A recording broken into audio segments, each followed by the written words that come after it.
Assalamualaikum warahmatullahi wabarakatuh. Perkenalkan, kami dari kelompok 9 akan mempresentasikan materi analisis kinerja keuangan.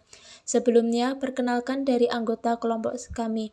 1. Aizah Fitriani NIM 2019-12-142. 2. Farida Rahmawati NIM 2019-12-151. 3. Anissa Rahmawati NIM 2019-12-152. 4. Linda Ajeng Lestari NIM 2019-12-153. Menghitung varian.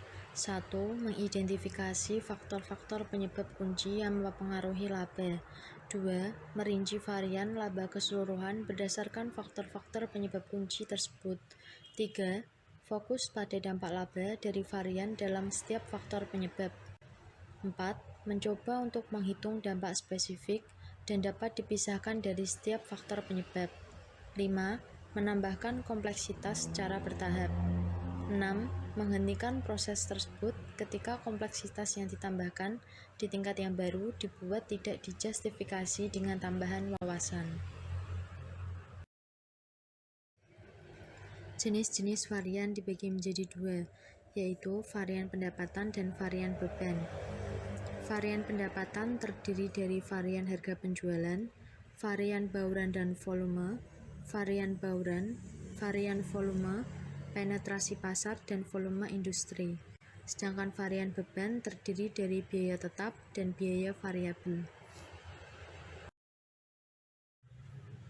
Varian pendapatan. Yang pertama, varian harga penjualan. Varian harga penjualan dihitung dengan mengalihkan selisih antara harga aktual dan harga standar dengan volume aktual. Yang kedua, varian bauran dan volume. Seringkali varian bauran dan volume tidak dapat dipisahkan. Persamaan untuk gabungan ini adalah varian bauran dan volume sama dengan volume aktual dikurangi volume yang dianggarkan, lalu dikalikan dengan kontribusi per unit yang dianggarkan. Yang ketiga, varian bauran. Varian bauran dari masing-masing produk diperoleh dari persamaan berikut ini. Varian bauran sama dengan total volume penjualan aktual dikali proporsi yang dianggarkan, dikurangi volume penjualan aktual, lalu dikalikan kontribusi per unit yang dianggarkan. Yang keempat, varian volume. Varian volume dapat dihitung dengan cara mengurangkan varian bauran dari gabungan antara varian bauran dan varian volume. Varian volume sama dengan total volume penjualan aktual dikali persentase yang dianggarkan, dikurangi penjualan yang dianggarkan, dikali kontribusi per unit yang dianggarkan. Yang kelima, penetrasi pasar dan volume industri. Salah satu perluasan dari analisis laba adalah untuk memisahkan varian bauran dan volume menjadi jumlah yang disebabkan oleh perbedaan dalam pangsa pasar dan jumlah yang disebabkan oleh perbedaan dalam volume industri. Persamaan berikut yang digunakan untuk memisahkan dampak penetrasi pasar dari volume industri untuk varian bauran dan volume. Varian pangsa pasar sama dengan penjualan aktual dikurangi volume industri, lalu dikali penetrasi yang dianggarkan, dikali kontribusi per unit yang dianggarkan. Varian volume industri sama dengan volume industri aktual dikurangi volume industri yang dianggarkan, lalu dikali penetrasi pasar yang dianggarkan, dikali kontribusi per unit yang dianggarkan. Varian bebas. Varian bebas dibedakan menjadi dua, yaitu biaya tetap dan biaya variabel. Biaya tetap adalah varian antara biaya tetap aktual dengan yang dianggarkan dapat dari pengurangan karena biaya-biaya ini tidak dipengaruhi oleh volume penjualan maupun volume produksi. Yang kedua, biaya variabel adalah biaya yang bervariasi secara langsung dan proporsional dengan volume. Volume yang digunakan untuk menyesuaikan beban produksi. Variabel yang dianggarkan adalah volume produksi, bukan volume penjualan yang digunakan dalam menentukan varian pendapatan. Varian dalam praktik. Yang pertama, periode waktu dari perbandingan. Yang kedua, fokus pada margin kotor. Yang ketiga, standar evaluasi. Yang keempat, sistem biaya penuh. Yang kelima, jumlah rincian. Yang keenam, biaya teknik dan biaya diskresioner. Periode waktu dari perbandingan.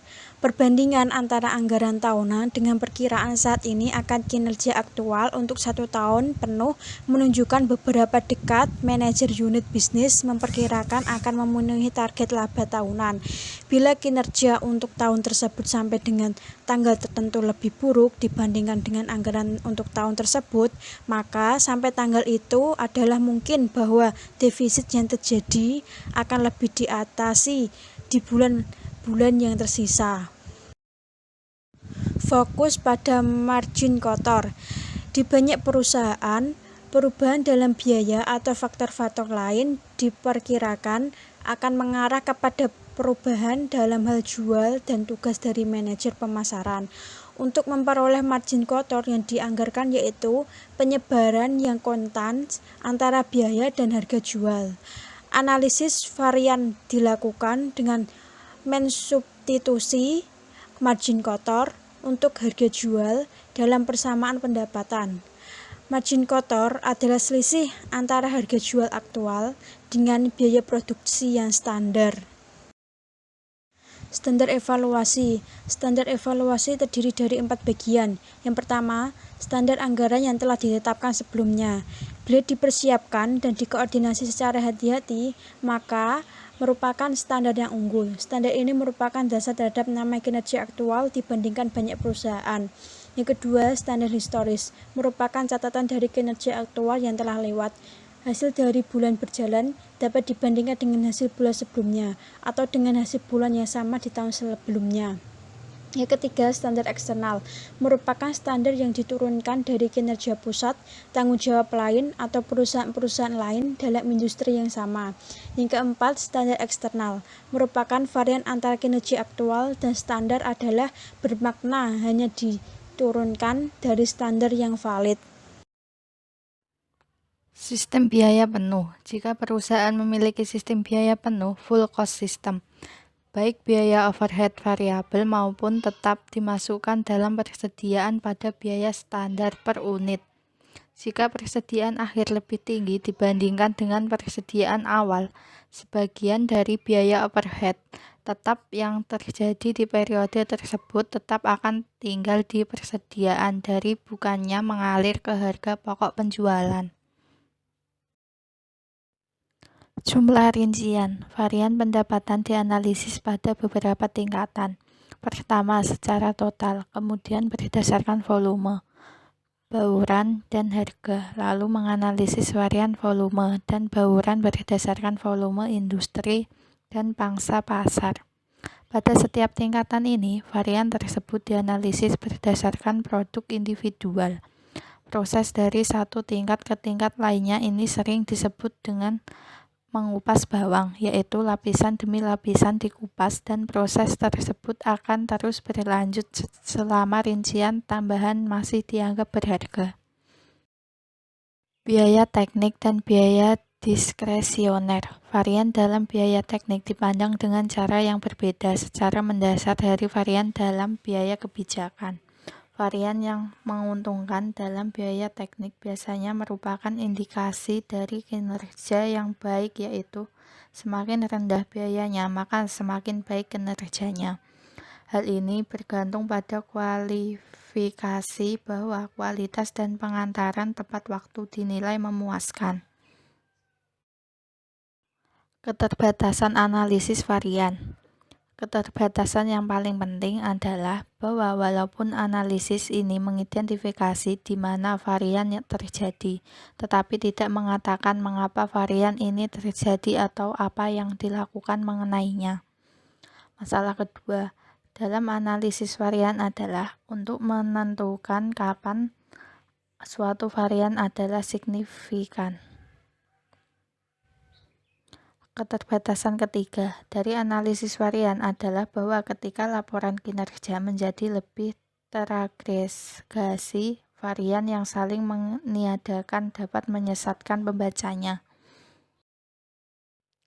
Tindakan manajemen. 1. Laporan laba bulanan sebaiknya tidak berisi hal-hal yang tidak terduga. Informasi yang signifikan harus dikomunikasikan secepatnya.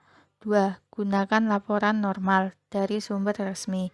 Laporan dari sumber tidak resmi mungkin tidak lengkap atau disalahpahami oleh pembacanya. 3. Adanya diskusi atasan dan bawahannya untuk menjelaskan varian yang signifikan.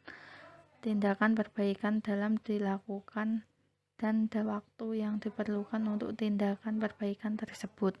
4. Laporan laba adalah tidak berguna kecuali laporan tersebut mengarah pada tindakan. Berikut contoh analisis kinerja keuangan, deskripsi rangkuman hasil analisis laporan keuangan PT Astra International Tbk tahun 2011 sampai 2015. Berikut penjelasan analisis mengenai pertumbuhan aktiva lancar, pertumbuhan kewajiban lancar, pertumbuhan persediaan, dan kas. Selanjutnya, analisis mengenai pertumbuhan investasi jangka pendek, pertumbuhan total hutang, pertumbuhan ekuitas, dan pertumbuhan total aktiva. Yang terakhir, analisis mengenai pertumbuhan laba kotor dan pertumbuhan penjualan bersih. Sekian presentasi dari kelompok kami. Terima kasih. Wassalamualaikum warahmatullahi wabarakatuh.